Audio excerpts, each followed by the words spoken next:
Oh putain.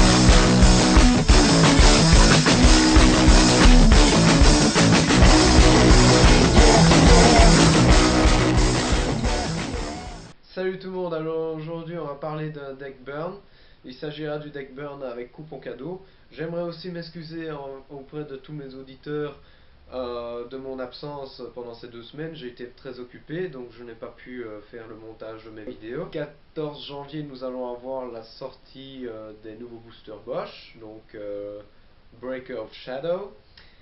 Nous allons aussi avoir une petite vidéo que je vais faire pour expliquer notamment comment faire de nouvelles decklists, parce que je vois souvent des personnes qui recopient simplement les decklists des autres ou bien qui mettent n'importe quoi dedans. Donc voilà, je vais essayer d'expliquer au mieux comment moi je construis un deck pour essayer, surtout à ceux qui sont débutants, à mieux constituer leur deck. Ça peut également aider les pros s'ils souhaitent avoir un nouvel angle de vue. Donc dans cette vidéo, je parlerai notamment du deck Toon et du deck Magicien des Ténèbres, comme je l'avais cité la dernière fois dans ma dernière vidéo. Donc ensuite nous aurons le deck Cosmo également, qui va arriver d'ici, je pense, une 4 ou 5 semaines. Le temps que je filme et que je commence à faire le montage. Donc surtout n'hésitez pas à vous abonner, à laisser un petit commentaire à la fin de la vidéo pour me dire si vous avez aimé ou pas. Et quoi Ah, oh merci, oh.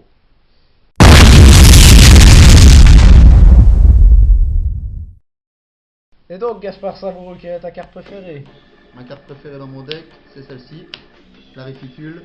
Une fois qu'elle sort, c'est que le duel va être terminé. Et pour quelle raison? Parce que c'est vraiment celle que tu sors avec la piège qui lui correspond, qui permet de terminer l'adversaire et que ton combo a déjà été placé et tout est terminé. D'accord, et donc dans les autres monstres, nous avons quoi? Alors, dans les autres monstres, nous avons de la défense essentielle avec l'attaque de l'épouvantail qui est x3 dans le deck, qui permet de se défendre facilement et qui permet de ne pas se prendre du solemn warning ou de ne pas être embêté puisqu'il ne touche pas le terrain. Il va directement au cimetière et il annule entièrement la battle et tu peux gérer la battle comme tu veux et les dégâts que tu prendras dans le deck. D'accord. Suivant monstre, une petite touche, le petit Kuribo Photon qui permet de diminuer tes points de vie comme il le faut et qui permet aussi de ne pas prendre trop de dégâts, autant prendre des fois 2000 que de prendre plus de 5000 de dégâts à cause d'une personne qui a trop d'attaque. D'accord.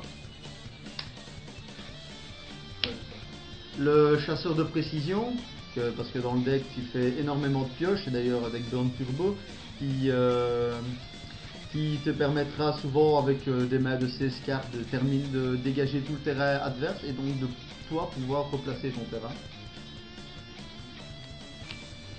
Le Lava Golem qui permet de dégager des terrains trop nombreux, comme des decks Burning Abyss. L'avantage c'est que les Burning Abyss dégageront une fois que lui sera là. Des decks Seigneur Lumière aussi, si le mec a déjà placé ses JD.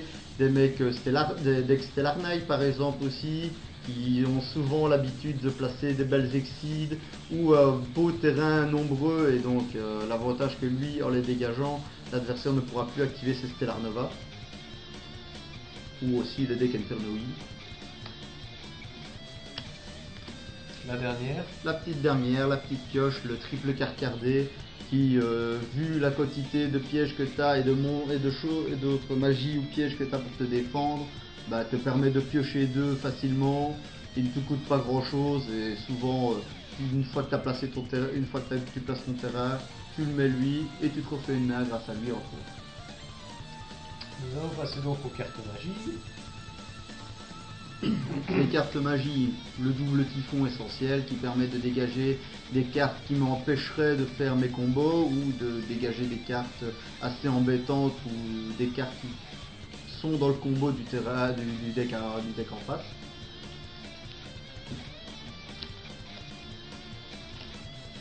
Le pot de dualité x2, vu que tu ne fais pas énormément de spécial summon, ça te permet de faire tourner le deck. Je le mets par x3 parce que x3, ça pourrait te pourrir la main et t'empêcher d'avoir facilement les cartes pièges qu'il te faut dans le deck, ou d'avoir les monstres essentiels qu'il te faut pour continuer à faire tourner ton deck.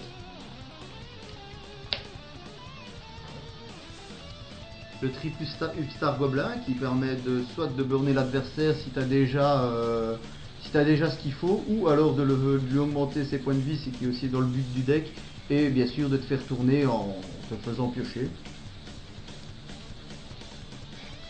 Le Jour de paix qui permet de faire piocher aussi toi mais l'adversaire, mais bien sûr qui te permet de ne pas prendre de dégâts au prochain tour, et donc de pouvoir te placer tranquillement et d'anticiper d'éventuels gros terrains ou d'éventuels gros rush de l'adversaire, ou des gars qui voudraient essayer de te burner avec des gaga cowboy ou des choses comme ça.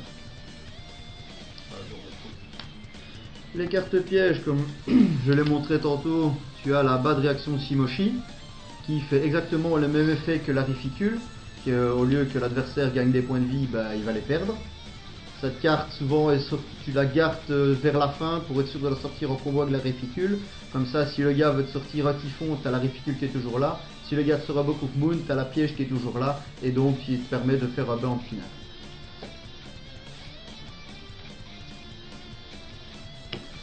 Le mur de lumière révélatrice qui te permet de diminuer tes points de vie comme il faut, qui te permet de t'empêcher de prendre des gros monstres qui ont plus de 3000 d'attaque, en sachant que tu payes multiple de 1000.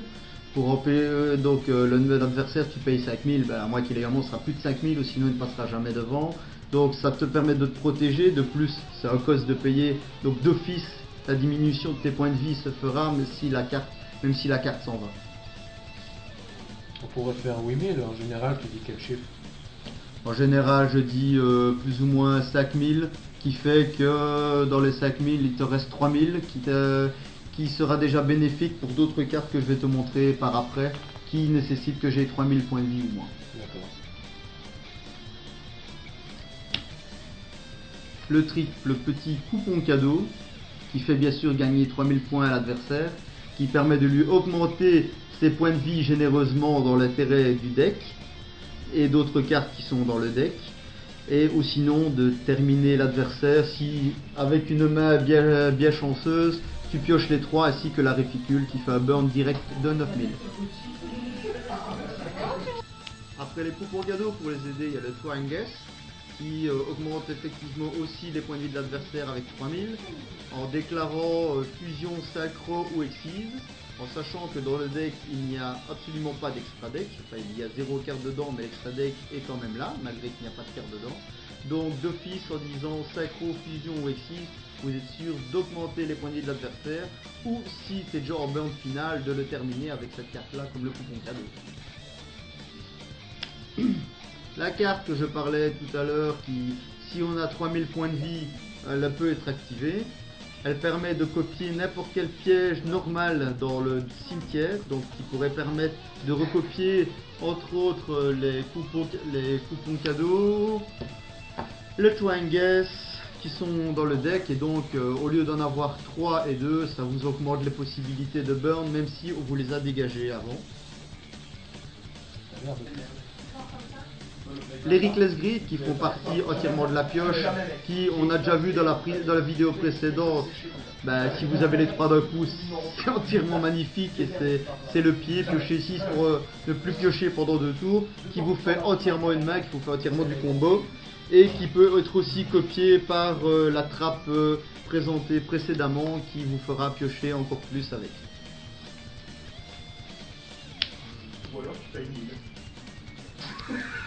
Le chemin de la destinée qui permet de piocher une carte pour chaque écart de 2000 points de vie, en sachant que donc d'où l'intérêt d'augmenter les points de vie de l'adversaire et de diminuer entre autres les vôtres par ses attaques, comme ça vous augmentez les pioches, et qui peut être aussi copié sans inconvénient par cette carte-ci une fois qu'elle est dans votre cimetière, donc si vous augmente encore plus la pioche. Best carte du deck. Ça c'est le best. L'égaliseur of life, ça c'est une des cartes qui ne burn pas mais qui permet d'égaliser, comme la carte le dit, les points de vie. Donc l'intérêt de monter et de toi de diminuer, c'est que une fois qu'il y aura 8000 points de vie de différence entre les deux joueurs, celle-ci va rétablir les points de vie à 3000 chez les deux joueurs. Et donc avec la réficule pour terminer ou la bas de réaction Shimoshi va pouvoir d'achever l'adversaire avec les 3000 qui restent de différence grâce au coupon cadeau, au Twine Guess ou la piège qui effectivement la trappe of Darkness qui permet de copier les coupons cadeaux, ce qui permet de dormir.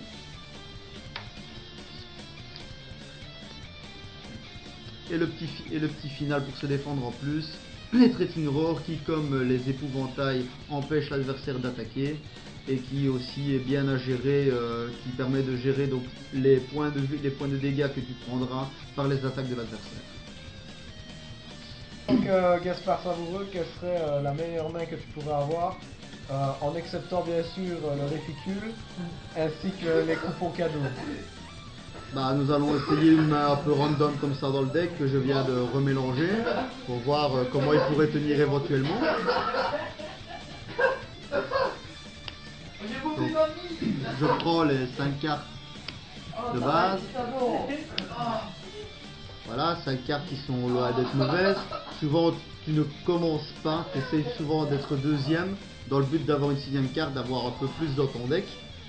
Donc là, dans le but où je ne commencerai pas, donc j'aurai bien sûr ma 6ème carte. Donc là,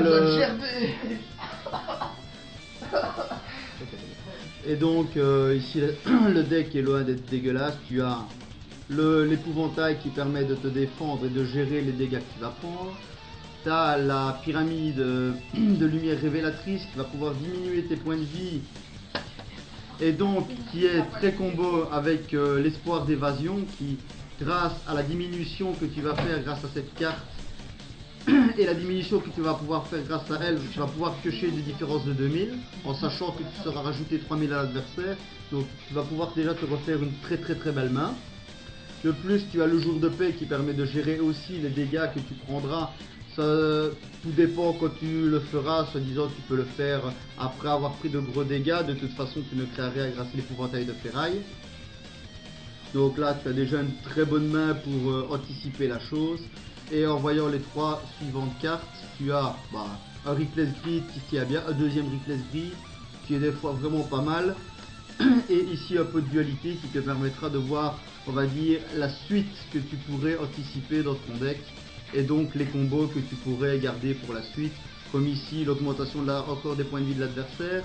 C'est la carte Trap Darkness qui va pouvoir permettre de copier ici l'espoir d'évasion qui donc te fera encore plus de pioches et donc accélérer beaucoup plus ton deck et avoir très vite tes réficules et avoir tout ce qu'il te faut le plus rapidement possible. Bien, merci Gaspard Savoureux.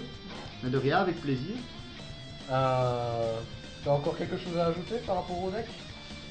C'est un deck assez réfléchi, donc je conseille de ne pas le jouer trop vite, de bien s'entraîner avec, car une manœuvre ratée et donc peut être très fatale, et donc permet des fois de rater le combo, et c'est très dur de récupérer car il faut aller assez vite parce que c'est un deck assez turbo qui permet de piocher pas mal. Et si vous ratez vraiment votre combo, comme j'ai dit, ça va être dur de récupérer. Et donc, il faut avoir bien sûr la réficule pour diminuer les points de vie juste à la fin. Et si ça rate, bonne chance et paix à votre âme quoi.